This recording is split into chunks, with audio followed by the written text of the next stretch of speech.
Hi, I'm Justin Bogdan, and today I'm here with 4 Hopewell Valley seniors who are here to talk a little bit about their artistic talents. Now, would you guys like to introduce yourselves? I'm Steve Sikowski. I'm Joe Tesaro. Brianne Holmes. Timothy Webb. So Steve, I see you play the drums. Would you like to tell us how you got started? Yeah, in elementary school, I think 4th grade, we had a choice of whatever instruments we wanted to play. And I just chose the drums, and I've been playing them ever since. So are you in any kind of band? Yeah, around school I've been in the jazz band, the pit orchestra, the concert band, and recently me, Julian Ross, and Paul Gazzillo, we've been doing a little jazz trio and we've been playing around. That's been a lot of fun. Could you explain to us like a little bit about your drums and play a couple beats? Yeah, sure. This is a djembe. It's a West African instrument, and it's used in a lot of tribal ceremonies and stuff like that because of the bass tone. And that's what a lot of the tribes dance to. And when I play it, if you can kind of imagine that.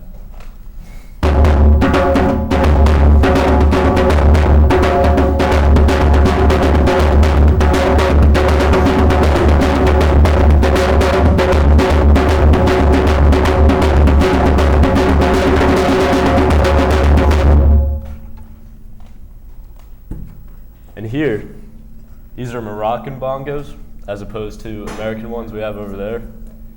And I just brought these to show you that drums can be anything and be anywhere. In a lot of different cultures, there's a lot of different drums, and they're everywhere.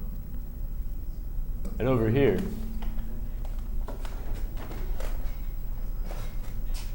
I have congas and bongos. The bongos are the higher pitched ones, and the congas are the lower pitched. And you can find these in almost any kind of band, from big band to jazz to rock bands like Santana. I'll give you a little sample of these. And these you can get high pitched tones and low tones too.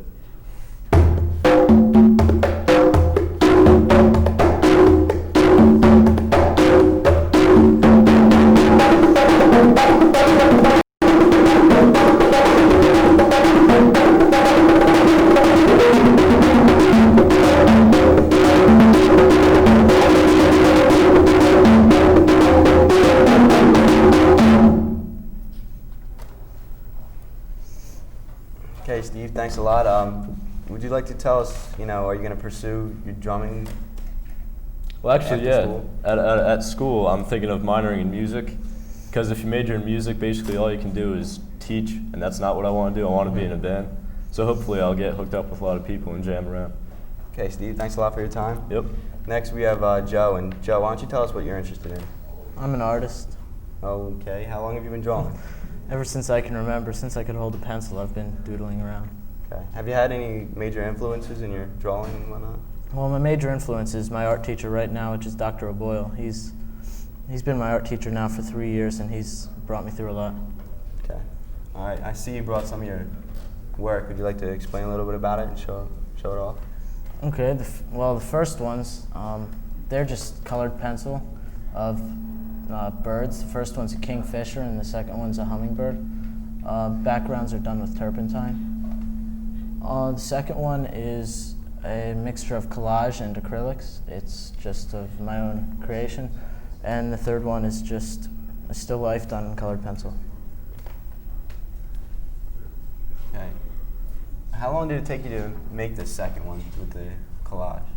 That took about a week. It's just, ideas just kept coming to me. I just kept working, overlapping what I did previous day.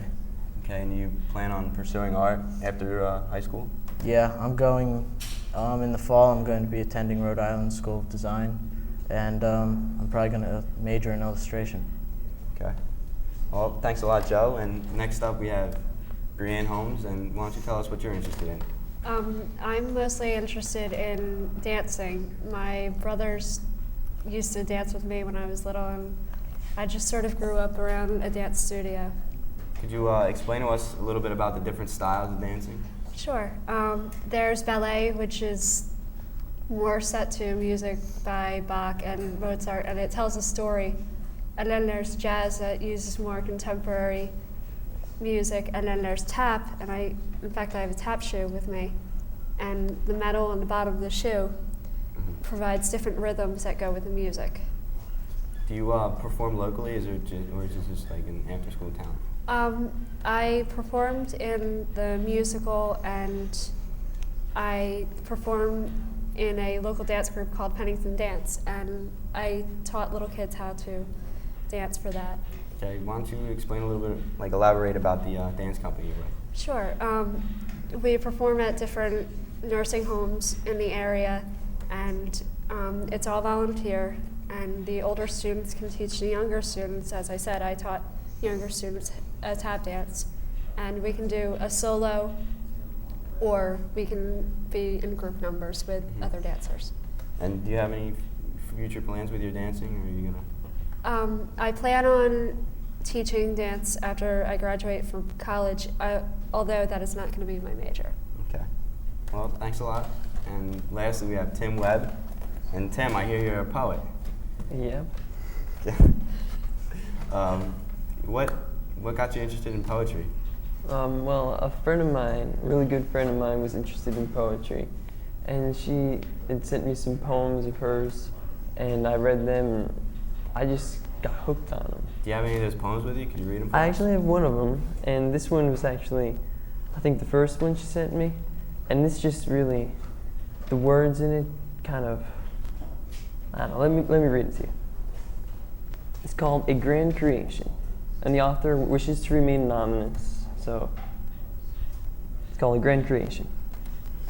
Although black and white, the colors of the rainbow stir. Enhanced shadows dance while images emerge from within the shades of sound. The luminous strings of metal create the intense sounds when struck by a delicately felt wooden hammer. Watching in wonder as the hammer strikes and strings vibrate reveals a myriad of magnificent tones. Suddenly, escalating to a vociferous, furious, violent, and untamed climax, falls into its self-created vortex. The storm captures a ruthless and unmerciful grasp. Trapped within the eye, the melody and harmony clash. They conquer all. When the throbbing, pulsating sound almost becomes unbearable, only still and hushed silence echoes from beneath the lid. Like a storm in my mind, raging waves crash wildly upon the shore. It is my piano, whispering sweet, passionate lullabies forevermore. So what is it about that poem that got you interested in poetry? Well, when I was reading it, for the first 13 lines, I had no idea what she was talking about, but I could see it. I could just, the images were clear to me, and I understood everything that I saw. And then the last line gives it away and says, it's a piano. I was like, wow, all that from one action from a piano. Just the power of words just captivated me. I also heard you were published in a Mercer County literary magazine. Is that true? Yes. Do you have any of your own work that you've done? Yeah, actually I do. I don't have the one that I published, but I do have ones that I plan on getting published sometime. Okay, why don't you read it? All right. Here's one. Here's one titled "A Way." That could be read two different ways. It could be read "a way" or "away." The wind is blowing my hair in waves. The chill pinches my nose and ears, and my toes are aching from the slamming pavements. I fear I'm almost there. The presence squeezes my body's whole, crunching my bones as I resist to implode. But all I ever feel is it closer, as pins tickle the arch of my toes. I feel I'm almost there, every aching muscle inside, and as my lungs struggle to expand, I fear I'm almost there. My heart forgets to beat. My pulse begins slow. My mind is fading. I failed. I can feel that I am there. Hey Tim, thanks a lot. Do you plan on writing after high school, or are you gonna just Yes, drop it? I want to get some more of my poetry published, and maybe one day publish a whole book, but who knows? Okay, at this time I'd like to thank all you guys and just want to tell you to keep up the good work.